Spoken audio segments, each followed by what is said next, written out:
is not just about the process itself, but also the optics, about it. This process of selection of IBC panelists, in fact, first the selection panel itself was challenged, and then eventually the matter got out of court, and they started the process. They did the advertisement and so on, and these particular nominees have also been challenged. In between, there were issues about names being sneaked into the nominees, the list of nominees. The selection panel said there was nothing like that, but the matter was quite serious to the extent that the ombudsman actually approached the selection panel to clarify this particular matter. Okay. This was in reference to Nur Hassan particularly. That's the one that got through, but of course there were 6 or thereabout. The question we must actually be asking ourselves is why don't the political class and Kenyans have issues with IBC generally? And it is fundamentally because of lack of trust. Lack of trust. And lack of trust amongst the political class themselves, and lack of trust, with that institution and the public. So we must do things in a way that buttresses that particular lack of trust. And we shall come to just try and make sense of that and try to figure out exactly as a nation how do we move forward in terms of trying to build trust within the IBC and also just the public at large. Dr. Nikal, a lot of Kenyans have been speaking to us ever since we started this production at 6 p.m. and most of them, it's somehow uniform across board that they do not trust the body that is supposed to be conducting elections in 2027. From where you sit as an elected member of parliament, do you trust this particular body? Well, I wouldn't come out straight and say that, because remember, whatever the process happens, they will appear before us. So I can't immediately pronounce myself that I don't trust them as a whole, but I think I can comment about the process. I think the problem in this country is one, and people are not patriotic. That lack of trust is actually an element of selfishness and lack of patriotism. That if it doesn't look like it will favor me, it can't be good. So that you get a situation where anything that is being done, everybody wants it to be done in such a way that will benefit. I've been in politics for some time now. I rarely see when people sit down and say, for the sake of the country, where do we want to go? But obviously... But what if there are legal issues that have actually been raised? Obviously, if there are issues that have been raised, like names that were actually sneaked in, like people where issues were raised about their past and their integrity, those are all right. But then for me, I would wait. I'm in a fairly tricky situation because I really have to wait until these things come before Parliament, and then I'll have to make my position known on the issue in general. But those particular issues, if they are wrong, then I think that is what is creating the problem. But generally... allow me, do you believe it was too quick for people to move to court without allowing the process to, finality, especially when it comes to coming to the National Assembly? Well, if they had strong reasons, and the fact that the court did decide in their favor, that means there was substance in it. Right. So you therefore cannot say that. But again, you want to look at it. If there was a process that was started and somebody violated the process, well, it is good to mention the process that's wrong. But what I've not heard is who is it that violated the process. If the name was sneaked, who sneaked the name? Because unless we start to go deep into issues and look at that, because the name that was sneaked, if a name was sneaked, I don't know who is committed a bigger sin, the person whose name was sneaked or the person who sneaked the name. Are those questions you're going to be asking once these bills are actually submitted before you as the National Assembly? Yes. You're going to be asking those questions? Yes, those are the questions we are going to ask. Okay. Rangi, let me come to you. Was this a process that was doomed to fail from the beginning? Looking at how the challenge of this reconstitution started all the way from the start. I think we, as Kenyans, the election process from the political class, Dr. Nikal, where he sits, they have never been honest about what we need to achieve as a country. And even in constituting the IEBC is a high-stakes process that they hide under the table, but they don't bring it on the table so that we can have a honest conversation about the process. I think the disagreements, if you look at even the constitution of the panel for selection of the IEBC commissioners, it was done with a lot of IEBC, the court cases and the likes. And even now, we are in court. It is a dishonesty process because of the high stakes that they hold. And I think it is a time that we call ourselves to order and say we are not honest to ourselves what kind of IEBC we need to constitute and what kind of elections we need to have in 2027 and going forward. What kind of IEBC do we need to constitute? Because from the political class, let's say it has to have the face of the country, in terms of consultation and all that. From where you sit, what will be the ideal IEBC for the nation? The Constitution clearly defines what IEBC role has. If you look at Article 88 of the Constitution, clearly defines the role of IEBC and the kind of elections that we need to have. We need to have elections that are free, fair, transparent, and accountable to the people of Kenya. That is what the political class are running away from. Okay. I don't think that Dr. Nyikal will be fair when this particular report is presented to Parliament to actually prosecute it to the level that we can have an IEBC that is going to give us an election that is free, fair, transparent, and credible, that Kenyans can be able to You believe the members of Parliament will just rubber stamp the names that have been presented to them? I think so. Prof? Let me just say a moment that you start like that, you can't go anywhere. Because now, where will you go? If you believe that the body is going to do it, going to do it, cannot do it, then you could as well not start the process. I think we must have an element of faith as a country in the structures that we put in.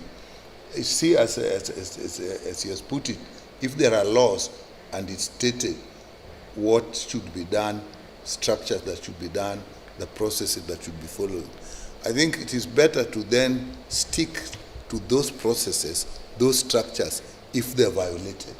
Then you say, this has been violated, this has been violated, so that is not right. But if you start by saying, I know these people can't do it, then it is so difficult, you can't move, because what else will then convince you? And I think it's not just, I think that's the question you asked. Kenyans must start thinking we have a country, and there must be sometimes give and take, that people will not be perfect, but there are laws and the regulations that guide them and make those the criteria for judgment. Elections in this country are very emotive. Elections is not something that you say you have to have a give and take. Okay, let me say, you are taking them to Parliament, or you have got a selection panel. Now, you have the criteria you have put down for the selection panel to work with. If you want to judge the selection panel, if you have accepted the selection panel, then it is those criteria that you should go by.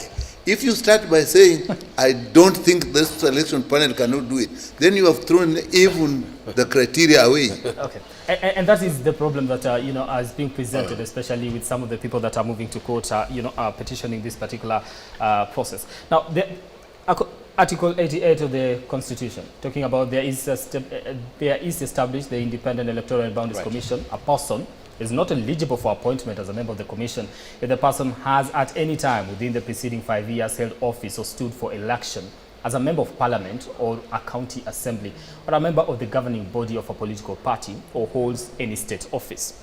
This is one of the reasons that, two individuals have moved to court, trying to say the individuals that have been nominated for this particular position seem to have contravened the Constitution. The selection panel was it not aware of this? Let me just clarify that. Let me start from contributing to Dr. Nikal's assertion there that Kenyans, should actually trust the process. We have two classes of Kenyans. We have the general Kenyans like us, and then we have the political class. So I don't know which Kenyans he was referring to, because generally, the rest of us may not have such serious issues with IEBC. Yeah. In fact, it's the political class that has had issues with IEBC, fundamentally, from the elections and so on. The demands to have a different way of establishing the selection panel was a disagreement amongst the political class. Actually, it was not a general disagreement amongst Kenyans. And if you talk about selfishness and lack of patriotism, it is the political class. In fact, it's Kalonzo, Musyoka and his team that went to court that blocked that IEBC panel. It wasn't any other general Kenyan that delayed the selection that plunged us into a constitutional crisis of not having the boundaries by 2024. And indeed, it was actually the Supreme Court judges that were telling Kenyans, we are getting into trouble. We are getting into areas of illegalities and so on. The political class are actually quite comfortable as long as their issues are dealt with. And in fact, they're the most lawless of all Kenyans. They're not worried about the constitution being flouted and so on. In fact, for them, it's purely just a game of interest. And Brian, it goes to the question that you're actually raising. Yeah, because the way the political class works, and Doctor, now you allow me here to be your doctor, and you do the diagnosis. You're the patient in this particular relationship. The way the political class works, and I find it amusing, but of course, they make laws, and as such, I think they sort of don't really worry too much about the laws, about the constitution, about what they say, about processes, and all those sort of things. Because they believe that whatever they want, they'll find a way of sanitizing it, within the existing laws, and so on, and pushing that through. And I think that's partly why, for the political class, the issue has been, whom do they actually want there? And as Dr. Ria may insinuate, as long as your people are represented there, you are fine. The previous IEBC was... the constitution of this particular body is in the interest of the political class. Not exactly, the and that's the problem, that they're so lazy that they're not even looking at the constitution, the basic laws, the requirements, and so on. If they decide that Omenya, you're the one who gets in there, you're sort of forced in there, and then they deal with the consequences later. And to me, this is actually where the rain starts beating us, because we totally ignore the independent aspect of IEBC in Kenya doesn't exist anymore, actually, because right from the selection panel is an agreement basically amongst the political class, and they're on the table.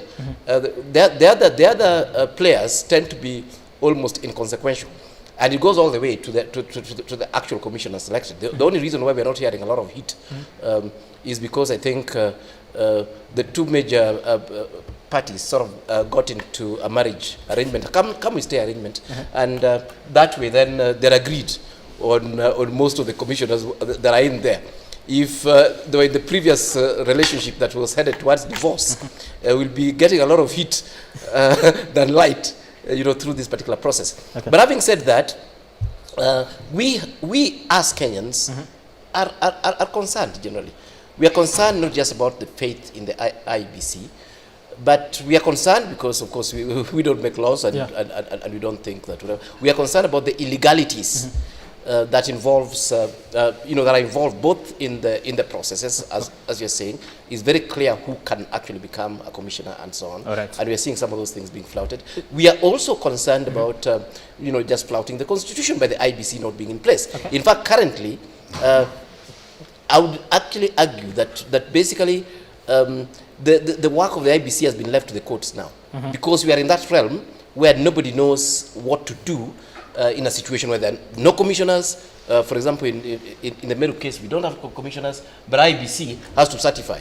And meanwhile, the CEO of IEBC said, no, I'm not IEBC, so I can't. that matter goes to court. Okay. We have the issue of boundaries again. That should have been done by And 2024. we will be talking. We'll be talking about goes to that court. in detail. So now, if you want anything to do with IBC, you don't go to IBC, you don't go to the political class, you go to courts. For the simple reason that this particular group has not really bothered about the legalities involving both the constitution and the operation of the IBC. And I want to cross to the other side, but 30 seconds.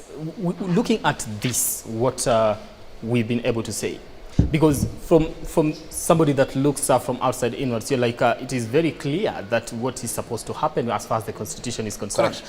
Why were these things ignored? Was this process meant to fail from the onset?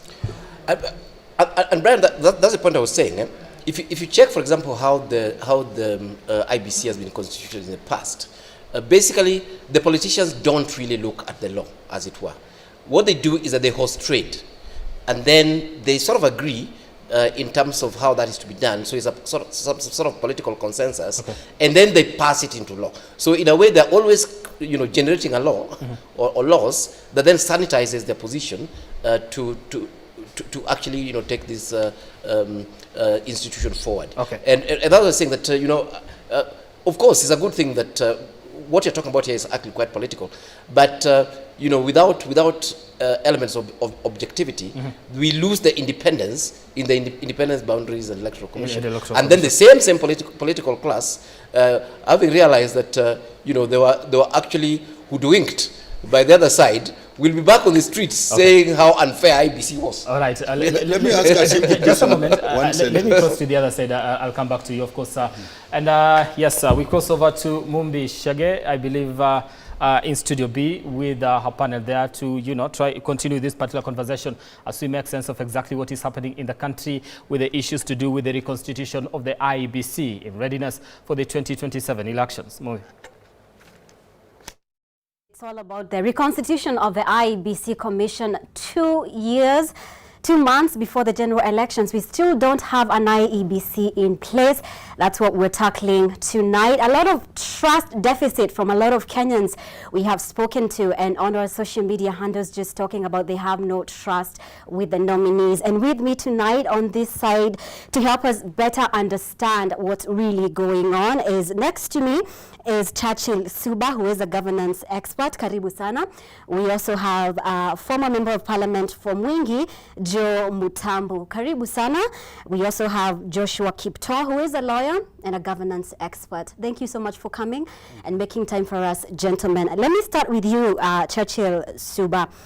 A lot has been said on the other side concerning integrity issues with the current nominees, commissioners, as well as the nominated chairperson. Do you have any integrity issues with the nominees?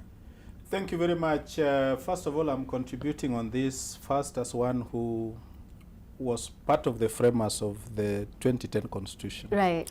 And reflecting on my role as a delegate at the Bomas Constitutional Conference in 2003-2004, I, in retrospect, perhaps think that when we decided to establish the Chapter 15 commissions and independent offices, we did not sufficiently appreciate how, contested the Independent Electoral Boundaries Commission would be. And we therefore kind of created a one standard fit it all. And that's why you see these other commissions normally have no politics. Whether it is Kenya National Commission on Human Rights, you don't see much of the politics we are seeing around IBC. You see the National Gender and Equality Commission. You see the IEBC. When they are being established, and normally they do not have all these vacancies and long spells of vacancies that you see with the IBC. And that tells you how powerful and vintage the IBC is. And so as one who was part of the constitution making process, I'm reflecting and perhaps about to suggest, and I've made this suggestion before, that perhaps we need a different formula, slightly different from the formula that is used to establish the other commissions. Because if we do not confront that and admit that, because of these trust deficits and the contestable manner in which our elections are conducted, right, then we'll not cure this problem. So we envisaged an independent commission. We envisaged a permanent commission. But by and large, and judging from the comments that I've heard from the political class, that they were not consulted, implies that in the minds of the political class, we perhaps need a partially partisan or completely partisan commission. Right. And I've heard politicians referencing to the commission that conducted the 2002 elections, which most politicians will tell you out there is perceived to date as the only election that was free and fair. Reason? Because each of the key political parties and formations had their representatives, and therefore it was a completely partisan commission with each political formation having their representatives. When we went to the 2007 elections, and then President Kibaki decided to ignore that understanding that we had had in 2002, you saw what visited this country. Right. The perception that it was handpicked by the then president, and therefore leading to the bungling of the 2007 elections. So I think in reality, whereas the constitution creates that formula, despite the patchwork that was done at Bomas and so on, NADCO and so on, the reality is that those who were at Bomas, and I'm speaking here in reference to Honorable His Excellency Kalonzo Musyoka, Right.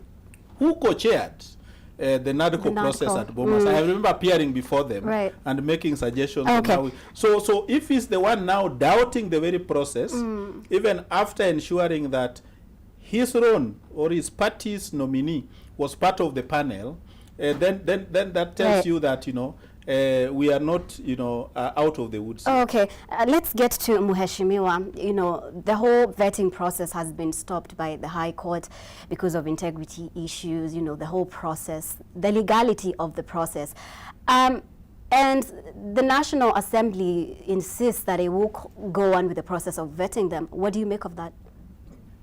First and foremost, allow me to express my disappointment with the whole process.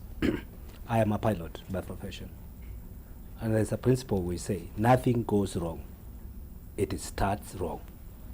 The moment you start it wrong, before you reach to the destination, you will be lost. Okay? If your heading is wrong. The issue we have currently, and what Kenyans are saying, is that the process was flawed. He is talking about constitution, and he's talking about coming up with either legislation on how to handle the IEBC. That has already been done. Right.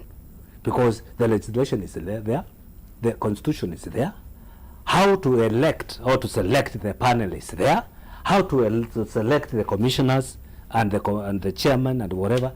Everything is spelled out on a book for everybody to read and understand. Right. What beats the logic is, if the process is having a selection panel coming up with names, and they do so, and they propose Wanjiku, Kamau, I don't know, Mutesia, and these are the names which the selection panel has come out with. The panel which has been put there constitutionally by the demand of the constitution, and by the demand, whatever is calling the NADCO or whatever. NADCO report. Now, people come up with their names. And do you know what happens? Somebody says, no, I'm coming up with mine. And this is the name I'm announcing. That is where the problem is. It is not, I have no problem with those people who are mentioned in their integrity. You will not say this person is bad. I will not point a finger to anybody and say he has no integrity. The process is what don't have the integrity. It is not the individuals. It's not personality. It's about the process. And if the process was wrong, what is the role of IEBC? It's a referee to a game. So if we are playing against you, okay, and somebody out there brings us a referee, and you, because you have the power, you say, no, this will not be the referee. I will bring in the referee. So question will be there. And this is the position we are in today. I was seated here some few minutes ago, and I watched my good friend, very good friend, long-time friend, my colleague I worked with, Nikal, trying to say how unpatriotic Kenyans are not. Right? And Nikal is a professional, somebody I respected from when he was in the medical services. is a man I can vouch for. I sat with this man in the same corner when we were in opposition. It is the same man who sang with me and others when we said that without bare minimum, nothing will happen. And he is saying when it is not good to you, it is not good for any other person. At that time, it was not good for the opposition. Let's get Kipto in on there's this. a point I want to stress. You know, sometimes it's good to say things the way they are. Okay. When Raila Amolo Odinga was on the other side, was not in bed with the government, everything was not good for the government. At what point did it become good now to say the same person, which mouth do we believe in as Kenyans? The mouth which was saying Ruto ni mwizi, or the mouth which is saying Ruto is a good man today? All right, Kipto, what do you Which make one? of all this? What is the issue with the whole process of reconstituting an IEBC commission, because it's not the first time? What is the major problem according to you? Okay, thank you very much. There is no problem with the process. There is only political gerrymandering and jostling. Why I'm saying that, I want to just reference what Suba Churchill mentioned, that it's a question of politicians seeking ownership over the commission. And this is primarily based on what has happened before. As we said, under the IPPG of 1997, it was a negotiated reform package rather than asking for the entire constitution to say, let us just focus on electoral reforms for a free, fair 97 election. And one of it was a question of let the political parties have ownership over the constitution of the Electoral Commission then, ECK. Right. And then that became the rallying call going even to 2002. Because the CKRC was put in place to come up with a new constitution going to 2002 election. When it was impossible, the bare minimum that was given then was the electoral package of parties contributing to the membership of the Electoral Commission. But it was not pegged on law. So Constitution 2010 tried to address that, and I may wish to disagree a bit with Suba Churchill. It's not one size fit all. The only one size fit all for all these commissions is only one thing, the president being the appointing authority. Right. But when it comes to paneling, if you look at how IBC has been treated since 2010, there has been a sense of a bit of accommodation. However, this 2022 one going to 2027 has even been better than before, because IBC is a highly political charged office. The main clientele for IBC are two people, the citizens and the politician. And the politicians are the core, because this, when you say referee a game, is a game of politics. And in this case, politicians are seeking just a sense of ownership. So what happens? When the NADCO process came to be, they just revisited the 97 process and said, let the political parties be part and parcel. Kenya should be aware that Wiper was in court and was able to be, they were able to get a court order that stopped the process for almost 8 months. And as a result, Kokimuli was part of the panel, because there was a jostling within then Azimio before it being defunct as to who sits. And despite the broad-based government coming in place, the formations of Azimio Kenya Kwanza per se in the paneling still happen. Now, what is the expectation? And I wish Kenyans to see how the process runs. The panel, once selected and gazetted by the office of the president, then have a responsibility to come up with the names, conduct interviews, which are done publicly, which have to be open, and the report of it, even the Commission of Administrative Justice has a right to demand on behalf of the citizens. Alternatively, the citizens can follow through and have a reason to believe or even to demand accountability. Let me even go further. Are you aware, for example, the reason the current matter in court about the process should be about, were there people who were successful yet they are not shortlisted? That can easily be set out by the court, because expectation is publish the names of the shortlisted candidates, then schedule them for an interview that Kenyans can see and relate to. So if someone What about the names of the people who were included? Now, later? that is why there's a review process, and that's why going to court is a good gesture or a good move to put to test. If indeed, if a process is wrong, it's a question of, were the people shortlisted the ones interviewed? Were those interviewed among those finally selected? It has to flow across. Okay. Any gap among them becomes a problem. All right. So let me just finish. So based on that, my assessment would be, the only thing we need to do then, we have to give a timeline. We can't litigate, we can't fight in perpetuity. I happen to sit in a procurement review board where once a matter is filed with us, we have a 21-day period that runs round the clock, with or without weekends. That within 21 days, if there's no decision, then there's no decision. The matter fails. If it goes to High Court, there's a strict period of 45 days. So the same thing applies to IEBC. Our constitutional quagmire we face right now, as Suba has just mentioned, the things that IEBC has been unable to conduct. I come from Nandi. We have even a vacancy in one of the wards, Chemundu. The MCA passed on. God rest his soul in peace. That's already a vacancy. We have MPs. Magarini, are you aware 2 years down the line, Magarini do not have a representative? If you talk about boundary review, we've failed to achieve our constitutional requirement twice. Let's talk about the process. So based on that, it's a question of a balance. We need to get it right in the process, which according to me has been open, clear, and can be put to the test with the current matter in court that is coming up. My only assessment would be, then let the court quickly determine if the process was flawed. Suba, let's get Suba on that. What is the possibility of the courts nullifying the process? What would happen in such a scenario?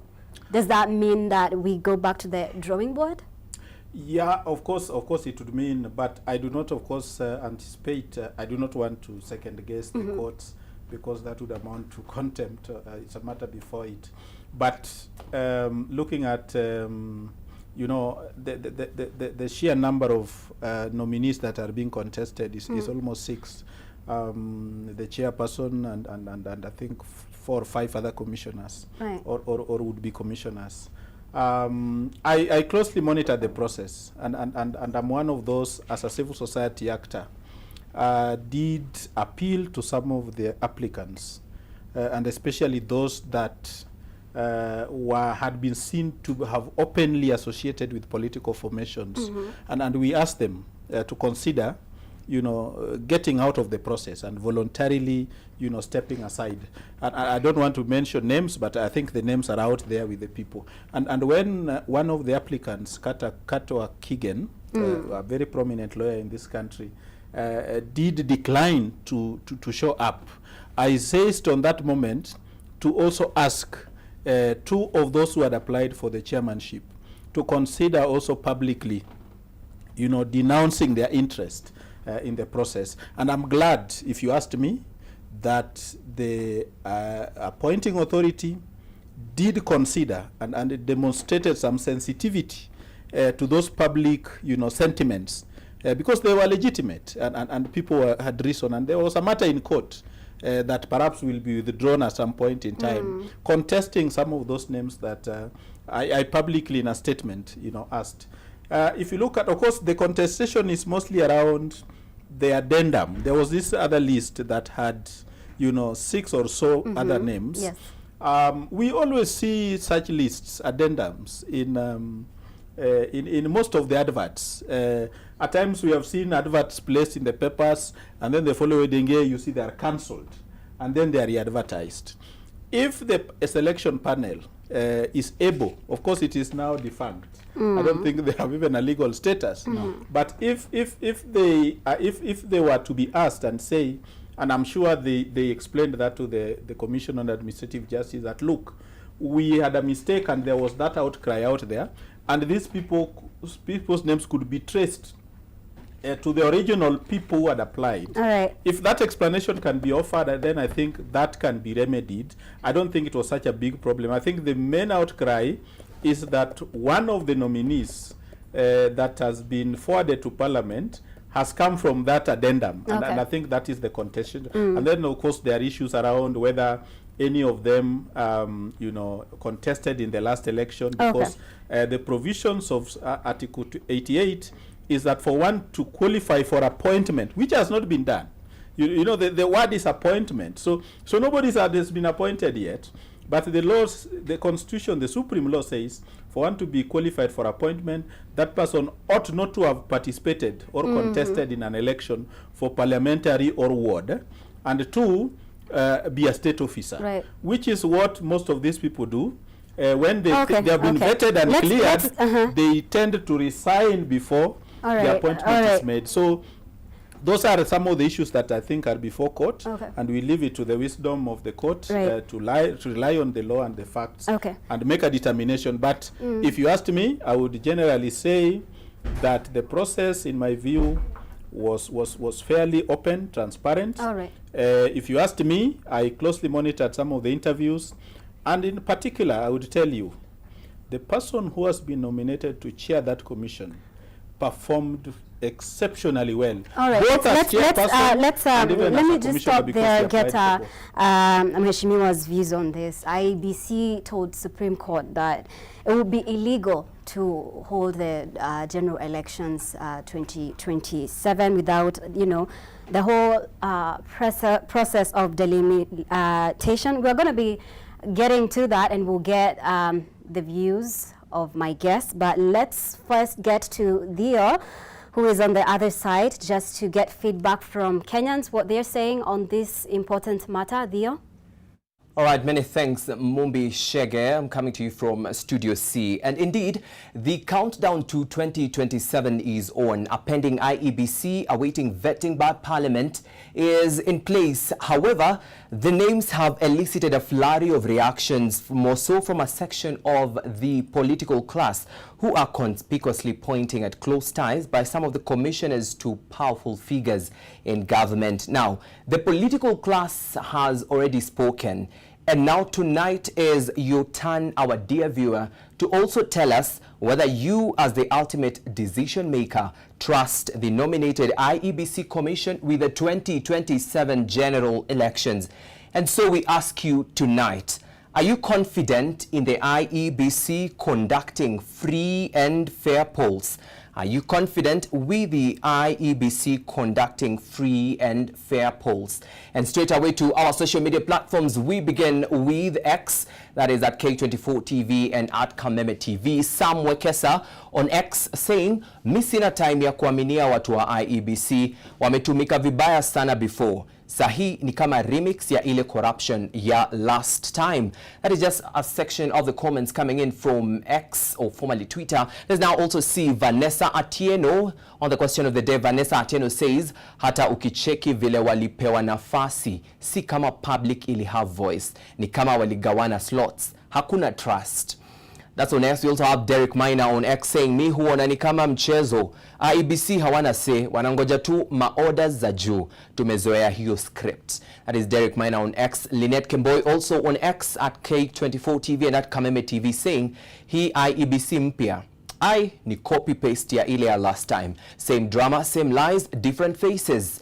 That is Lynette Kemboy. Moha Ismail on X says, "How IEBC wamepigwa influence mbaya. Wana play game ya politicians, hatuwezi trust results zao." All right, and on that note from Moha Ismail, remember our dear viewer, keep interacting with us on our social media platforms. That is on X at K24TV and also at Kameme TV. We are taking our first short commercial break right here on the People's Dialogue. Coming up on the other side is a back-to-back discussion. Keep it K24TV and Kameme TV. Don't go too far.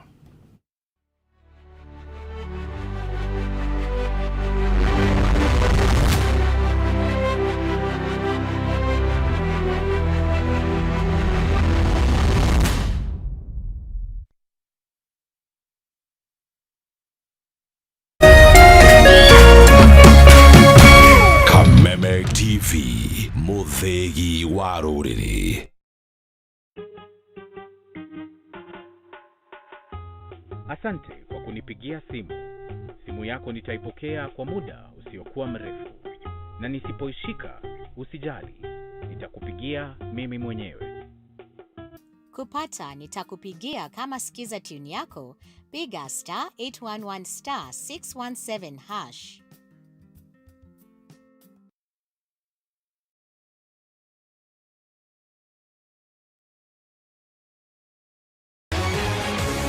People Daily, Kenya's trusted newspaper, is making history as the first daily to go fully digital. By transitioning from print to the PD News app, we are delivering the same exceptional journalism you've relied on for years in a completely new way to experience it. It's news for today and the future. No paper, no waste. Just real-time updates and customizable stories. This is a leap towards innovation, sustainability, and a better experience for you, our reader. Download the PD app now on Play Store and App Store. People Daily. News that moves with you.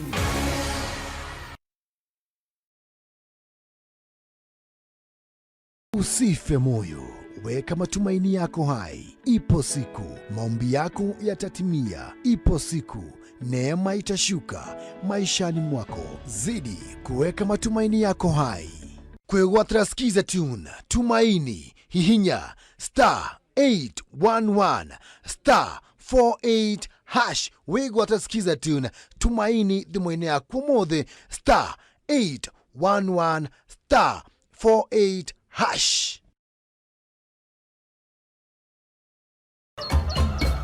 Muthenya mwega umenyekanaga riũa rĩkiuma ngo-inĩ, na ũngĩkorwo na mũtirithania mwega noguo muthenya waku uthakaraga na ukagĩrĩra. Na nĩkĩo gũkũ gwa Kameme TV tũrĩtirithanagia nawe kwagĩrithia muthenya waku. Nanie Mobi wa Shege. Njĩtagwo Kĩmani wa Ngũnjiri. Na niĩ Njoroge wa Kĩmani. Atunyitanĩre ithuothe niĩ Maina Kĩhumo. O muthenya wa Jumaine nginya wa Gatano kwambĩrĩria thinacara cia kĩroko nginya thaa 4 cia rũcinĩ.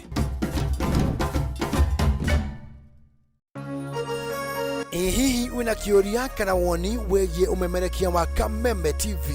Twandĩkĩre woni waku kũhĩtũkĩra Facebook @Kameme TV Kenya, X @Kameme TV Kenya, na twandĩkĩre email kũhĩtũkĩra info@mediamax.co.ke. Kameme TV, mũthĩgi wa rũrĩrĩ.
All right, thank you so much for staying with us here on K24 and Kameme TV as we continue with our conversation tonight on issues to do with the IEBC Reconstitution. And of course, this is the People Dialogue. Before we took a break, we are taking some feedback from Kenyans, and you know, like I said earlier, the song is uniform across board. There's no trust when it comes to this particular institution that is yet to be reconstituted. Let me start with you, Dr. Nikal. How did we get here?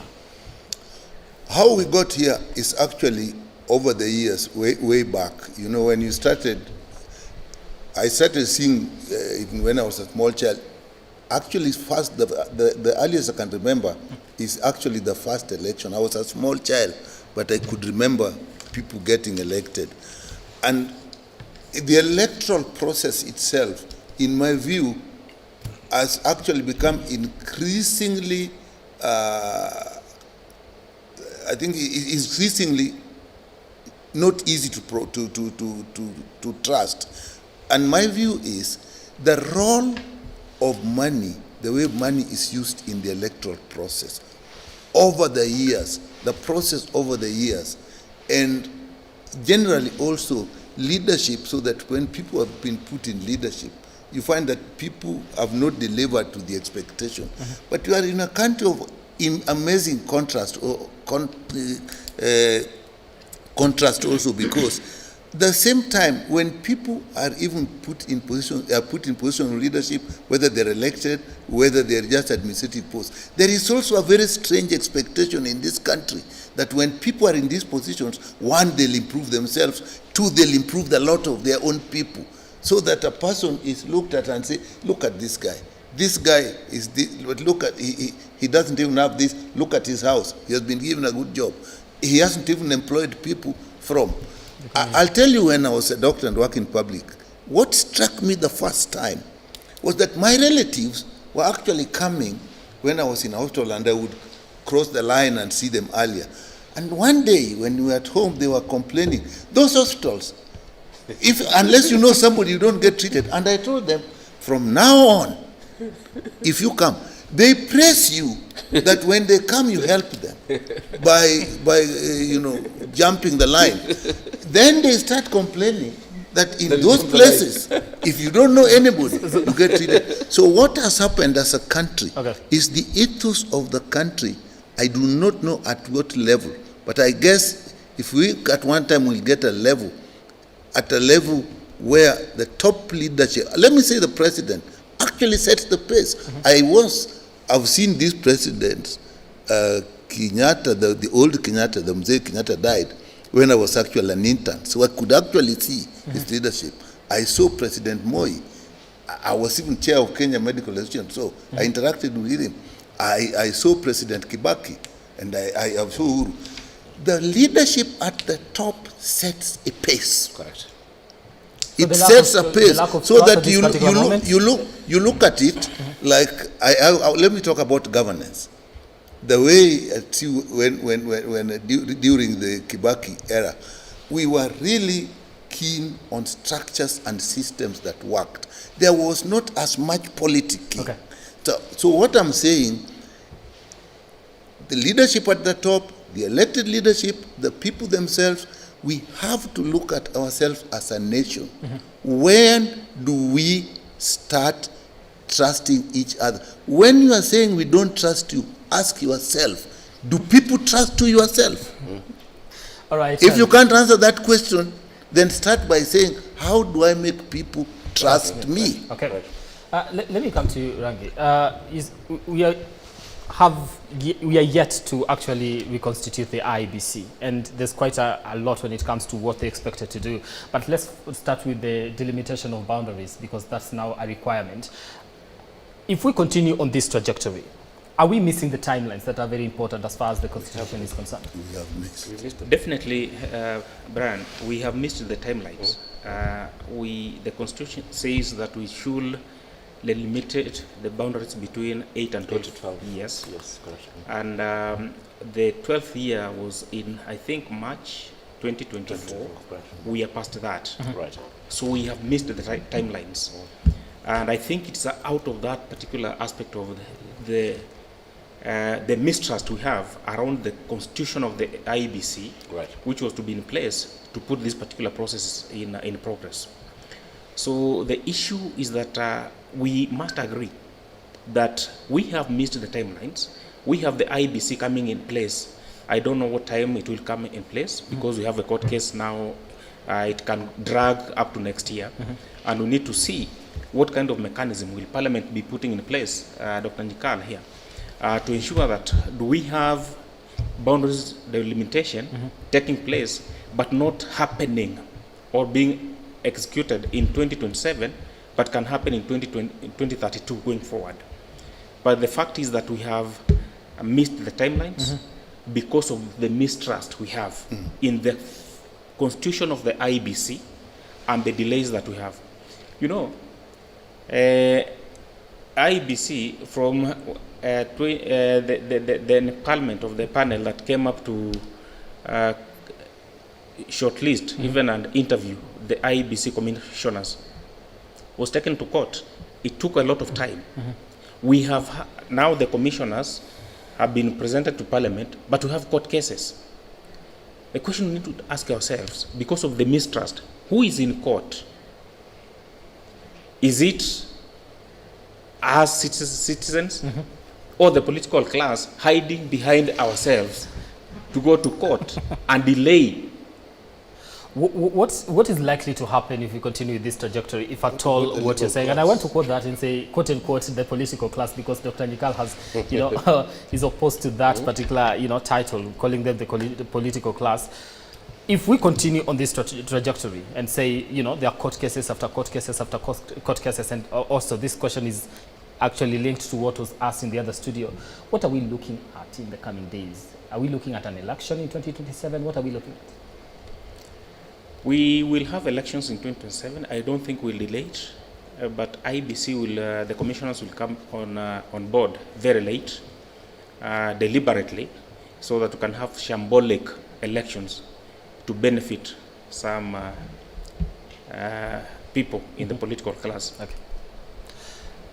Prof, shambolic elections, if at all we delay the process of, how much time would you say does this commission need to be able to prepare adequately for by-elections, for, also just to conduct the 2027 elections, consider putting, or rather with the fact that there's a very huge trust deficit among the people across the country? Yep. Brian, we have a number of issues that that we need to look at even as we block the IEBC from proceeding.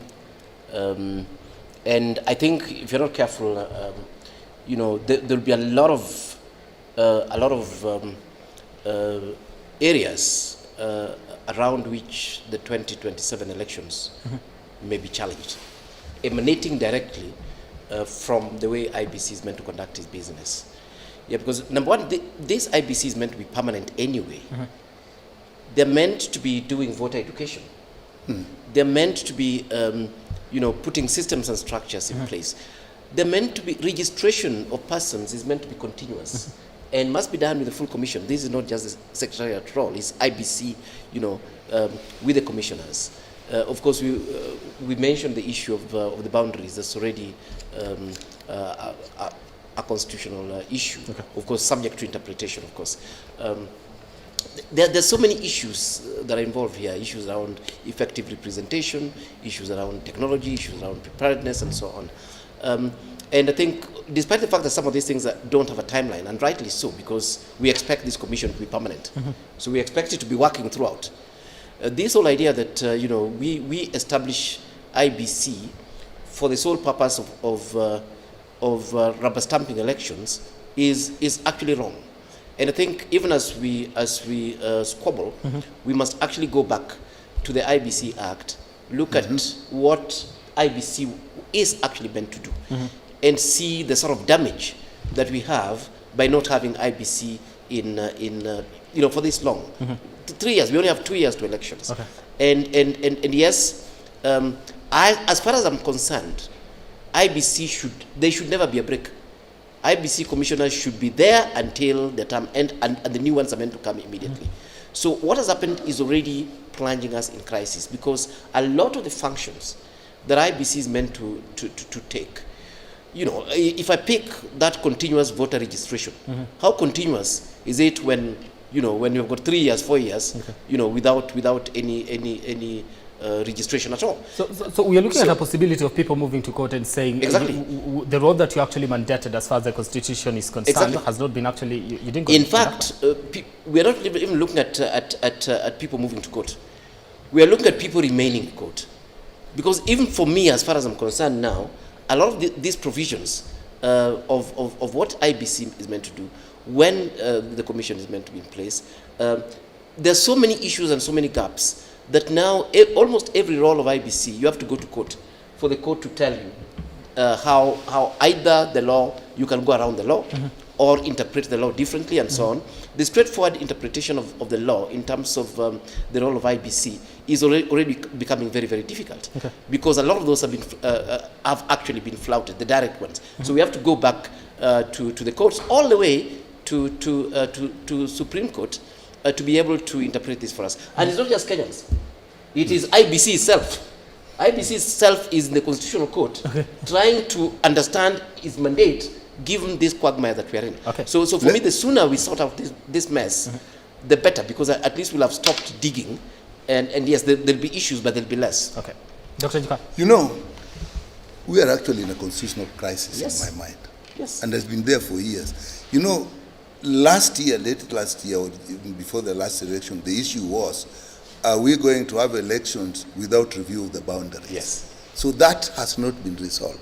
Then later on, immediately after the election, now we didn't have a commission. I don't have a commission. The issue then came: can the secretariat or anybody do anything while the commission is there? An opinion was sought from the Attorney General. The Attorney General had said it was not clear. Go to the High Court. Now the High Court didn't clear it, so it became obvious that what you need then is an IEBC. So then we said, people, even looking at the amendment of the IEBC Act that created the panel as it is today, arose from the fact that we don't have faith in what was there. So now we are trying to broaden the base of selecting it so that we can have base. Now we then have broadened the base of selecting it. It's done a selection. Again, we still don't have faith. You come back to my issue, faith. Do we have as a country? What is wrong with us? But now where we are is, when we come to 2027, is now we are in a situation where are we going to have elections? Correct. Now it is even worse. Leave alone elections without new constituencies. Now look at time. Even if things move fast, and I'll wonder sometimes when things go to court. The court, please. The court really should be able to see, and there are certain things that the court should actually make a decision very quickly and move it on. But even if that is done, we have 1 year. If you now think of election boundaries, that is huge. The registration of people, delineation of boundaries, now the polling stations, so that is hard. Then we are now going to have another issue. What you're saying is that with the timelines to achieve that is I'm still coming now. Yes, if that is not possible, then now we have a situation. Can we then have an election without review of the boundaries? Even that, then we have to go back. Even that is now becoming doubtful. So we then must ourselves as a country, we must always look for the lesser evil. Which is the lesser evil now? Having an election without boundaries reviewed, or not having an election at all. Not as a lawyer or as a lawmaker, it would be obvious to me that a lesser evil would be having an election. Now, if having an election without the reviews of the boundaries? Yes. Okay. But again, that means the court then must act very fast, so that even if you don't have it, the time you have now to the next election, even organizing and the election itself. Okay. So let me summarize like this. One, I think the court should move fast to actually clear this thing so that they are not used to stop processes. All right. Whether it is by political class or individuals, they should not. All right. Once that is done, then we must accept that now it is time to move and work towards an election. All right. Before I come to you, Rangi, let me cross over to Mumbi, the other studio. Mumbi, what do you have for us on this conversation? What are your guests saying? As far as, should we be having an election without the review of the boundaries, or which direction do you take? Right, and I saw former member of parliament for Mwingi shaking his head while member of parliament for Seme Nyikal was making his comment. So about these timelines, are they cast on stone? And maybe did the constitution envisage, a situation whereby we would have to extend because of the timelines in case we don't meet the deadlines? What are your views on what he just said? I think we're expecting too much from the courts, and the courts ring-fence themselves around the constitution. They don't go out. And if constitution does not give an alternative of what happens or what will happen in case of timelines elapsed, they cannot create their own. And that's why I'm wondering, with this question of lesser evil and whatever evil, I mean, when it comes to law, you don't take any chances, or you don't say, because this is a lesser evil, we are going to go this direction. Right. We must do or go as per the constitution. That is what guides the courts, and that's what guides us. The rule of law must be at any time adhered to. There's no single day will come and say, let's put constitution aside and do this. Then we are now turning to a banana republic. And that's the problem I'm having when I hear this kind of a conversation. Number two, the situation we are in today is of our own making. It's man-made. And allow me to say this, and I have no problem with my president. who is in charge today. But the bulk stops at him. It is the executive. Why did we find ourselves in this situation? And they have the constitution with them, and they know what need to be done when and by who and what. All those things are spelled out there. Why did we ignore all those things? And allow me, not for the sake of my good friend Kalonzo Musyoka. He's been fired all over that. Wiper went to court. Wiper was not the applicant to that matter which was in the court. Wiper was a respondent. Somebody else went to court to sue Wiper. So was Wiper to stay without answering or responding to court? They had to do that. So let us not blame anybody. Okay. Let's see where the problem is and we solve it. Court will not do the work of IEBC. Court will not do the work of Parliament. Court will not do the work of executive. What they will do is to direct what to be done.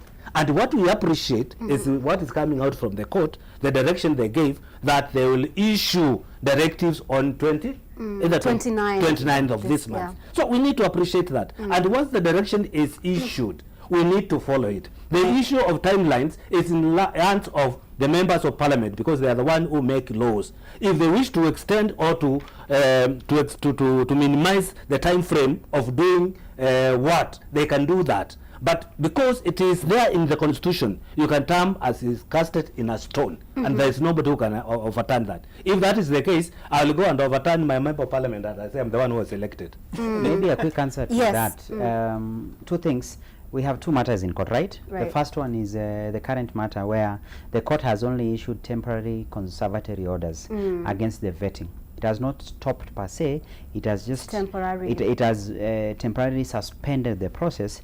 Parliament will continue preparing for the vetting, but will not undertake the vetting until and when the conservatory orders are lifted, because they are equally a respondent. So let's have it clear. What if they go on with the process? Like no, that will be in contempt of court. We have had comments from... They'll be in contempt. Maybe their comments meant preparing for the vetting in terms of their schedule will run, but they cannot purport to undertake the vetting, actual vetting, until and when the orders are lifted, because Parliament in itself are respondents to the matter. It is not the first time vetting has been suspended by a court. That's one. Number two, the advisory in Supreme Court is to address this question we are belaboring about constitutional timelines. The answer would be, from a legal perspective, that's why we say the law is an ass, you whip it. What does that mean? The courts have one responsibility: interpret the law. Number two, they interpret in a manner that is not in vain. So I would understand why people feel that constitutional timelines are cast on the stone. True, that is the aspiration. But the court then is alive to the fact that you lace it with pragmatism. That's why I expect the Supreme Court to push it back to the Commission once it is constituted and tell them have to engage. You have other arms that have a say in this, specifically the Parliament or legislature will have a say over it. And I would suspect the Supreme Court will play safe and throw it so that the Commission has to make the decision of which comes first and how to go through the issue of the overlap. The boundary review, as Mutambo, the one thing I agree with him is it's a question of the relation of duty or a failure on the part of both the executive and Parliament because of the fight about the Commission. Commission has never settled. Have you noticed that every election cycle we almost seek to always have new Commission in place? The only time we had the same Commission since the new Constitution was in 2022. That is the first time we only retained 3. But it has always been a case of removal, new team. In fact, the new team, let me use for example the chair. The new chair, as Suba said, did a very good job in the interview. But people already cast aspersion based on perception. So my feeling would be the Supreme Court will throw it back to the Commission to make that decision. But nothing stops variation of time because we cannot act in vain. Boundary review has to happen. The election has to happen. So it's a question of what is the most practical one to achieve. All right, thank you. Before we get to Churchill Suba, a Member of Parliament for Seme Nikal wants to make a comment from the other side. When I said that we leave it to the court to actually hurry things, is when something is before the court, nothing can be done. Everything stops. So what I meant in my point was, now, if they do what they do quickly, and this is urgently, then they throw it back, whether they're throwing it back to Parliament or whether they're throwing it back to the Commission, then it is off the hands. People can then move. But so long as it is still with the courts, it cannot. But I also know that maybe not in constitutional matters, but in other cases where the law is not clear, I know courts have made decisions that have been considered as precedents. Now, you will then be in a situation where if the court gives the direction, what timelines do you have? We can review the law, Parliament can review the law, but even that will depend on the time available. So the court may give precedence, depending if it is something that needs a change of the law, Parliament can review the law. But all these things will actually need time before you prepare for the election. Time is the one that we have no control over. And we have set ourselves that every 5 years or so, we have an election. In my mind, missing that would actually be the most catastrophic thing of all things. We can make amendments quickly, if possible. If the court can look at gaps in law, what they can say, they can set precedents, then that precedence can be used, and then make the commission or Parliament do something. But if we I don't think laws are made for man. I don't think man are made for laws. Why do we sometimes review the law? Because we find that the law as it is now not serving society. Then we review the law. It's from member of Seme Nyikal there, just talking about what's going on. Let's come to you, Churchill Suba. Under what circumstances can the elections be postponed according to the Constitution? I mean, if this process of reconstituting IEBC drags on, can we envision such a scenario? No, I don't think under the current Constitution it is possible to postpone elections. The only elections that can be postponed are by-elections. And you know that, there are a number of constituencies, including Banisa, whose member of parliament died immediately after the elections. We have, Magarini. Magarini that was nullified. And now we have Ugunja, whose member was appointed into the cabinet, and many others that were conducted immediately before the expiry of the former. So the reason why in framers of the Constitution said the Constitution is supreme and went on to establish the Supreme Court is that you cannot challenge the constitutionality of the Constitution itself, and unless you do amendments that go through either the parliamentary process or the popular process, and so a postponement of the general election is an impossibility under the circumstances. Of course, if as we almost slid into anarchy last year, those circumstances may end up in the overthrow of the Constitution, but luckily as a country we were not able to get to that point, and therefore we still have our Constitution intact, and I think everything will continue to be done within the framework of the Constitution. And some of these small things like boundary review, which I think is what the member of Parliament for Seme is calling the lesser evil, can be deferred, but not the general election. Not the general election. Because then people will start contesting and saying the president's term is over, and who will stop Honorable Mutambu here from declaring himself? All right. Let's cross over to the other side. Brian Amwai to continue with the conversation. Brian? Of course, an interesting conversation happening right here. You see, there's spoken about the issue to do with the president's term coming to an end. And there's an interesting conversation that has been raised in the political circles, in just general public, about when exactly are we supposed to be having elections. There's Willie Sotin, of course, has raised that particular question on whether it should be should we do it in 2026 or 2027? Yeah, Brian, I know there's been a conversation around this particular issue. Of course, I think for many Kenyans, when we had Willis make that pronouncement, the first thing that came to mind was that how did we all miss it as a country? So my own suspicion was that Otieno was actually wrong, and I've since looked And I'm still convinced that he was wrong. Okay. Yeah, because this is actually Article 101 of the Constitution that says a general election of Parliament shall be held on the second Tuesday in August in every 5th year. Keyword there is second Tuesday of August in every 5th year. So it means that this particular Tuesday of August must be in the 5th year.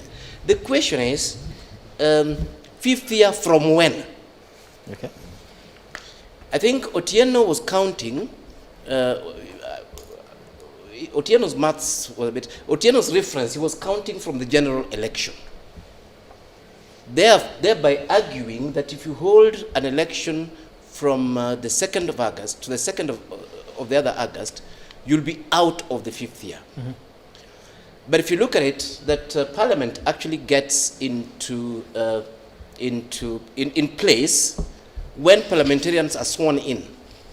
I'm actually convinced that the counting should start from when the parliamentarians are sworn in. Okay. So you start counting the year then. The president's term starts when the president is sworn in, not when the president is elected. Okay. And if that's the case, then the end of the 5th year would happen sometime in September or even October. Okay. Therefore, if you hold an election on the second Tuesday of August, you'll be well within the 5th year. Okay. You will not be outside of the 5th year. Okay. But again, of course, we have legal experts here, like my friend Kipto, who can advise. Of course, I read all these articles that relate to the start of Parliament, to the swearing in of the president, and so on. The law is quiet in terms of when the counting starts. So on that particular bit, we can actually give Otieno the benefit of doubt. The law does not say when exactly the counting should start. It doesn't say it expressly. Okay. It says when the term ends. And the term ends actually on the election on the election date itself. Okay. So as far as I'm concerned, and with plain reading of this, the only way we can actually have a constitutional crisis is if we start counting on the election day.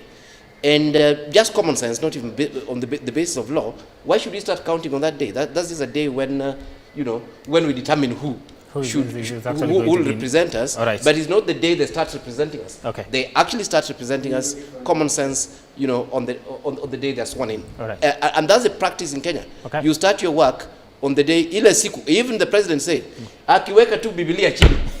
Before he puts the Biblia chini, he has no term. So for me, the counting starts from the time Biblia imewekwa chini, which is sometime in September or October. Okay. So as far as I'm concerned, there is no constitutional crisis. Okay. Rege, how are you? How are you looking at this? How are you looking at this particular interpretation when it comes to when exactly should we be having elections? Because it's one of the conversations that has been taking center stage in the country in the past few days. There is a legal lacuna, as Prof has said. We don't know when the counting should start. Do we start when on the day of voting, or the day the president was sworn in? If we start on the day when the elections were held in 2022, then it means that elections should be held in 2026. Correct. August.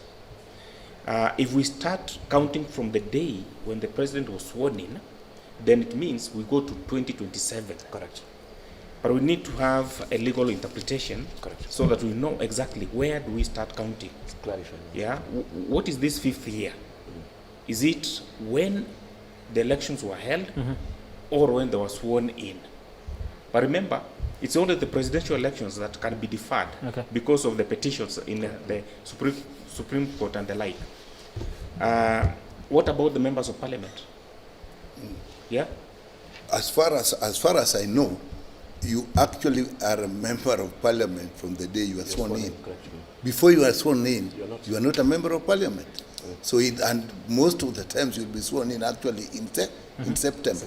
So the next, the fifth, in the 5th year, will be now in 2027. Correct. Because August will have passed. But I think, I'm not sure, but I think there is also maybe with the MCAs where they actually talk of 5 years and will be held at the same time.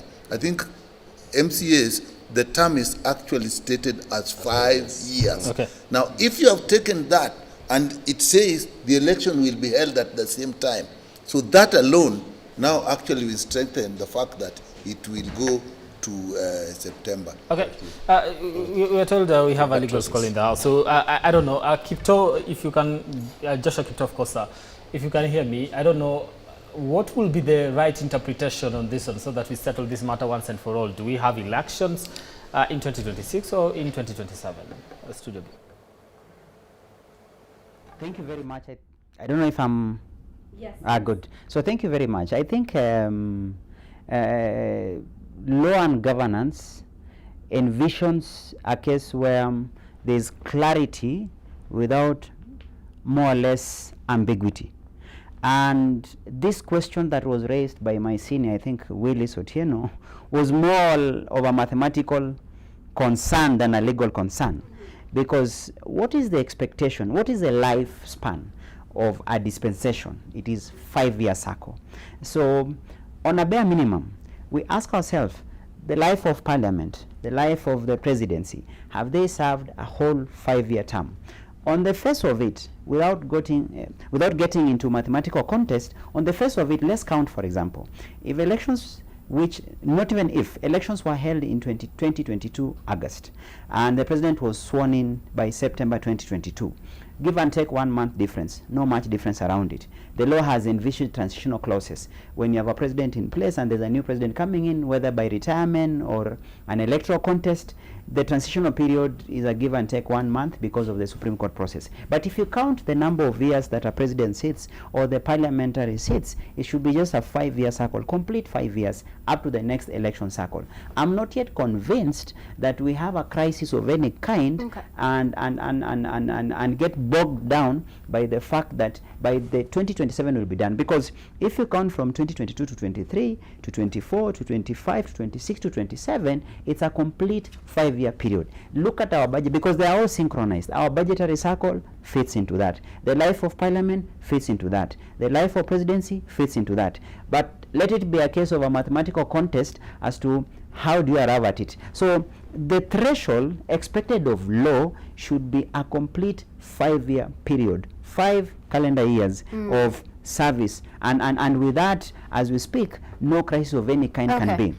If it is subject to challenge, then I think we can put it in form of a mathematical contest before the public, and then we say, how do we count it? Seems to disagree with that. Is it 2026 or 2027? No. I agree with what the lawyer is saying. You know, and of course lawyers are never good in maths, so I'm not surprised that Willis did not get it right.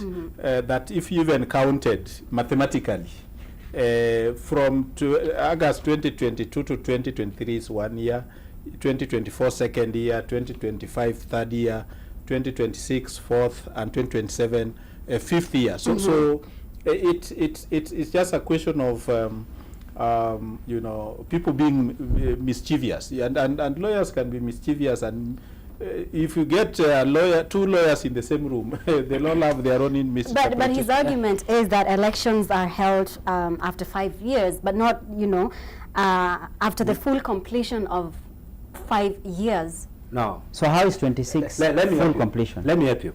Let me help you. This is where you're getting your deficit in mathematics. We are talking from August to the next August. Sure. Not December. So when you count 2023 in full to December, you have stolen 4 months. No, we've counted 2022 August to 2023 August. I count like that process. So from that period, my argument is not the mathematics we are doing. Yeah. My argument is the Constitution.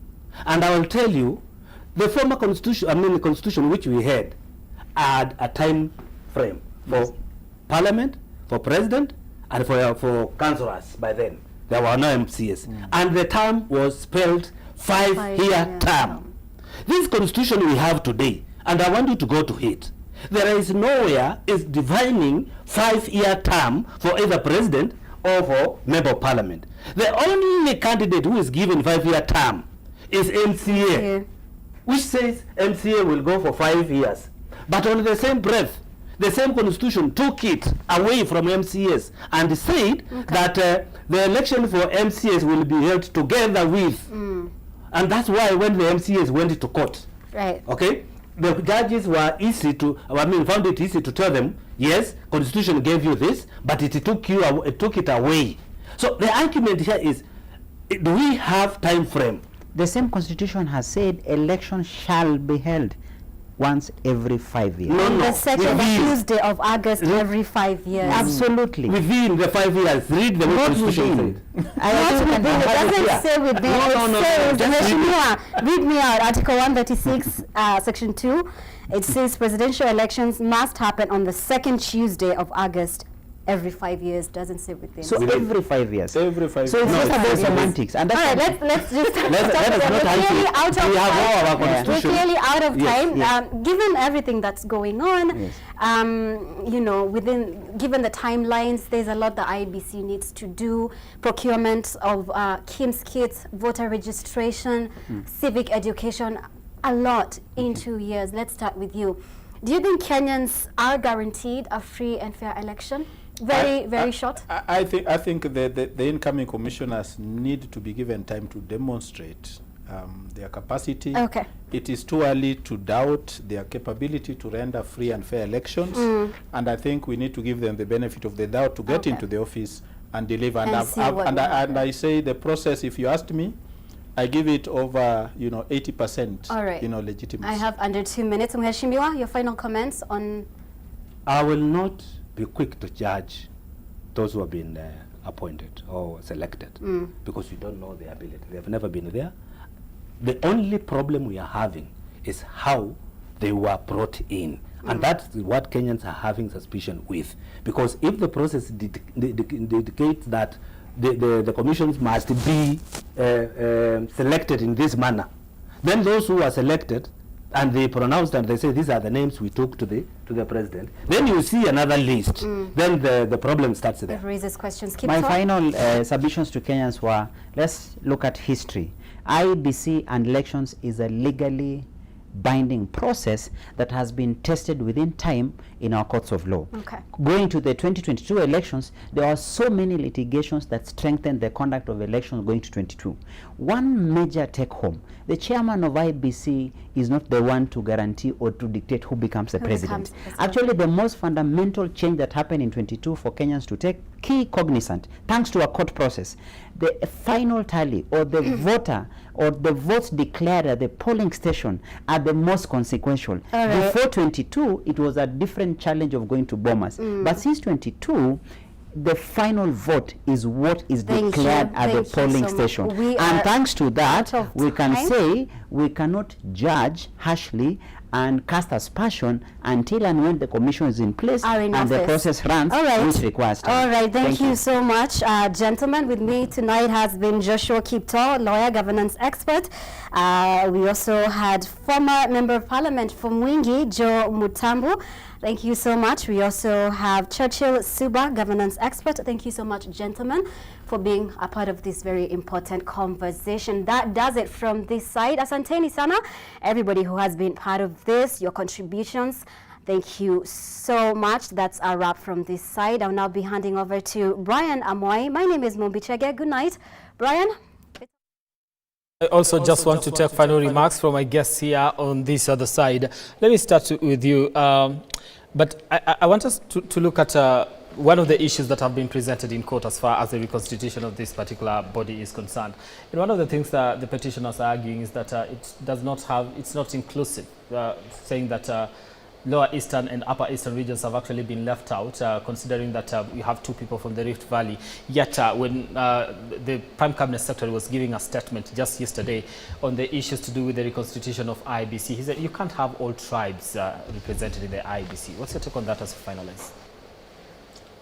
It is a fact that we, being a country of more than 40 tribes, you cannot have all the tribes in the IEBC commission represented. But how is inclusivity important when it comes to looking at this particular phase? Inclusivity is can be looked from the tribal perspective, or ethnic perspective, or gender perspective.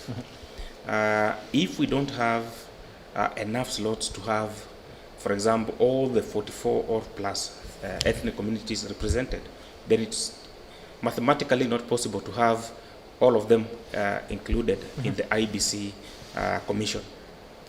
So it is a fact that 7 commissioners will represent around 7 communities around the country. So we don't need to kill ourselves because it is a fact that we cannot be able to have all of them. All right. Dr. Nyikal, you are a legislator. This conversation on the reconstitution of IEBC, to some extent, we call it emotive. But what do you believe are some of the structural or maybe legislative reforms that could be implemented to, streamline future reconstitution of this particular body? Actually, if you look at the complaints that we have now about the selection panel, the reconstitution, it's not actually about structure. It is about how it was done. For example, that names came in later. That has nothing to do with the structure. If some people had maybe were state officers or some people had integrity issues and still the process went on, again, that has to do with how it was done. Because structurally, the amendment of the IEBC, this is the first time that amendment is being actually tried by putting in the IEBC panel. So I think let's give it time, let it work, and if it has structural issues, then we can amend it. But to amend or start thinking of amending and reforming before we even use it is not.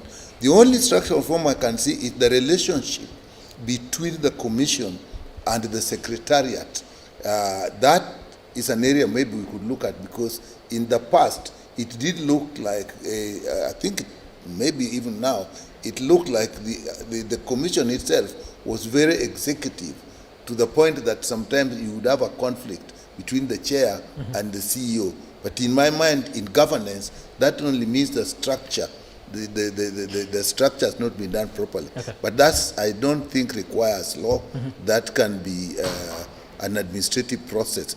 But my last point is, whoever are involved, starting with the court now, then it will be parliament. Even if you were to go back to the panel, let us move fast to ensure that in 2027 we have an election. Because, as I said, to me, to miss an election is first of all constitutionally unacceptable. And even if you think about it, what it will do to the country, that's a much bigger evil than insisting that we are not going to have elections because we have not have a review of boundaries. That's my thinking. All right, thank you.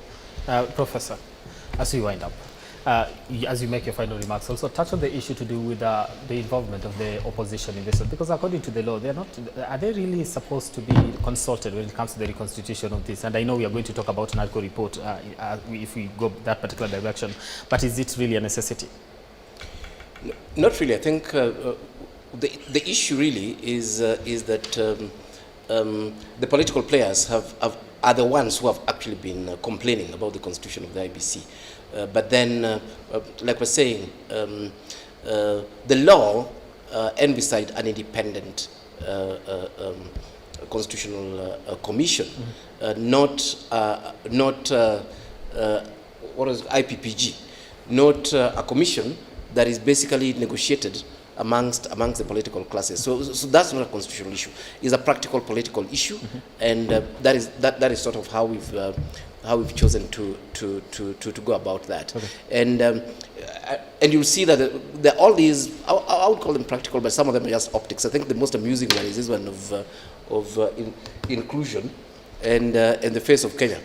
I think someday we'll need to go to court to have the face of Kenya interpreted, because when you talk of face of Kenya, people think tribes. But I what mean, will be the face of Kenya? But if you look at the law, I mean, it talks about inclusion, it talks about minority, it talks about special interest groups, and so on. It talks about gender and other issues, and I think those are even stronger. You can actually go to court on the basis of exclusion of some of those people, rather than exclusion of a tribe, and which we know is just impractical. And I think one of the really interesting things, I listened to the interviews, and I must say that really I don't really have an issue with how the interviews went and so on. But one professor, Francis Aduol, was very, very clear that he was not interested in that post to represent the Luo.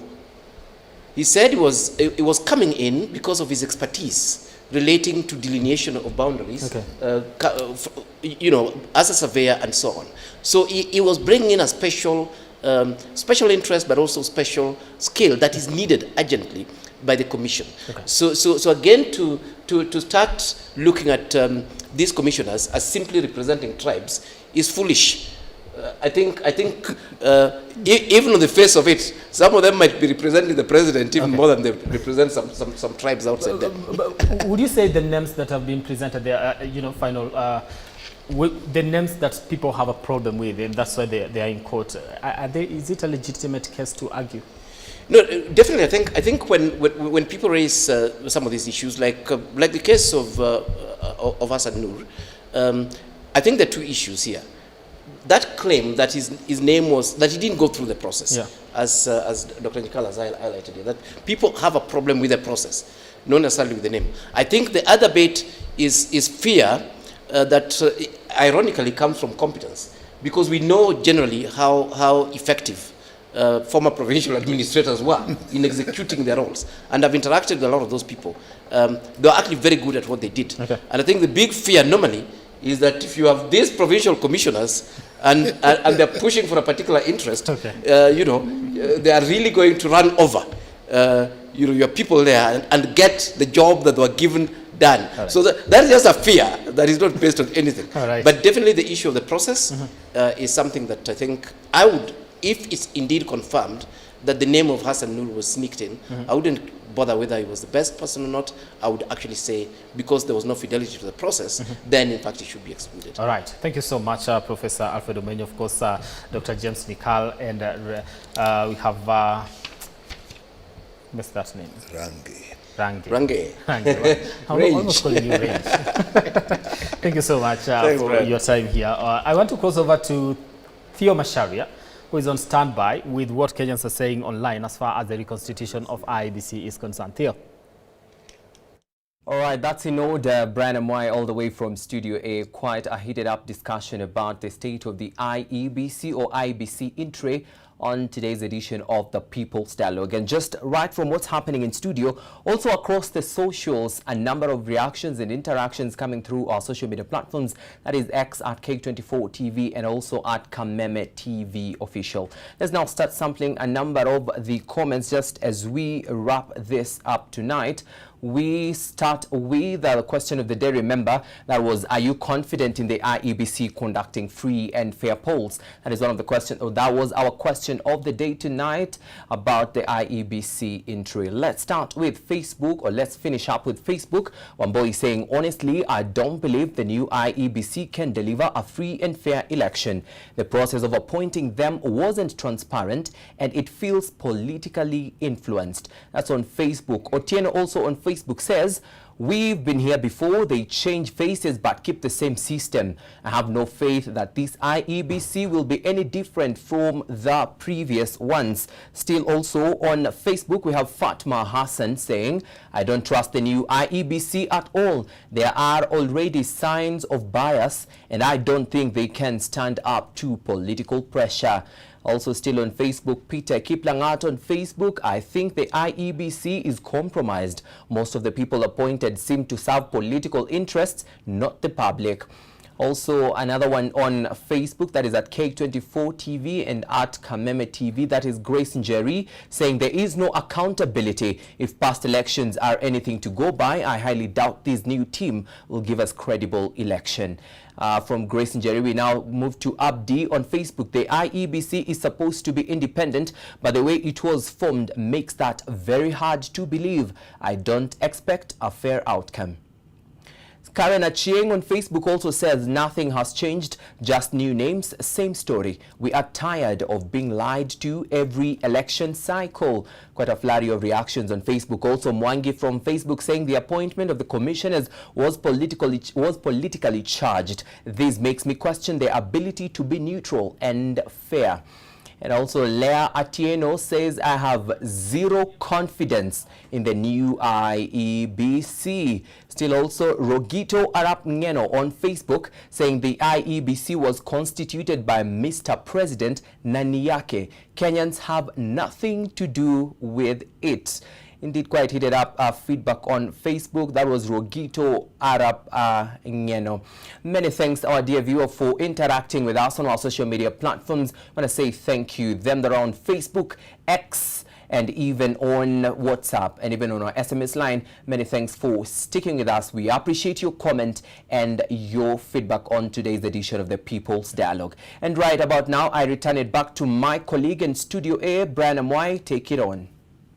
Right, of course, interesting times ahead as we prepare for the 2027 general elections. The trust deficit in the country, as far as the reconstitution of the IEBC is concerned, seems to be raising more questions on whether this particular commission will deliver a free and fair elections. And even if they did, will Kenyans still believe that particular body?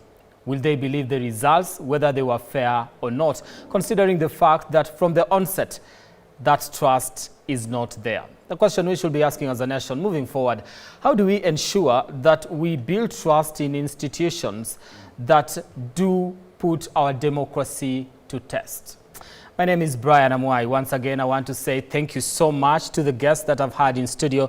That has to do with Dr. James Nyikal, who is the Member of Parliament, Seme, Range Mwita, of course, a governance expert, and Professor Alfred Omenya, who is also a governance analyst and a professor, of course.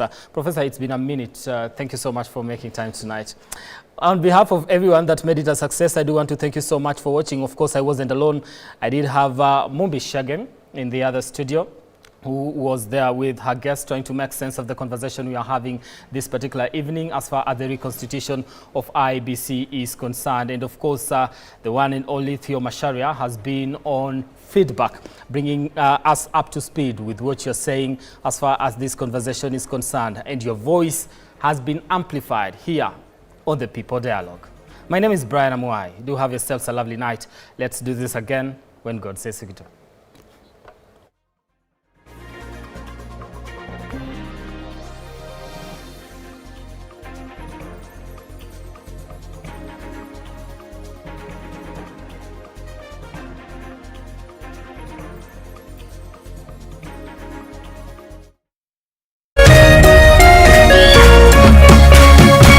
Kameme TV, muthegi wa ruriri.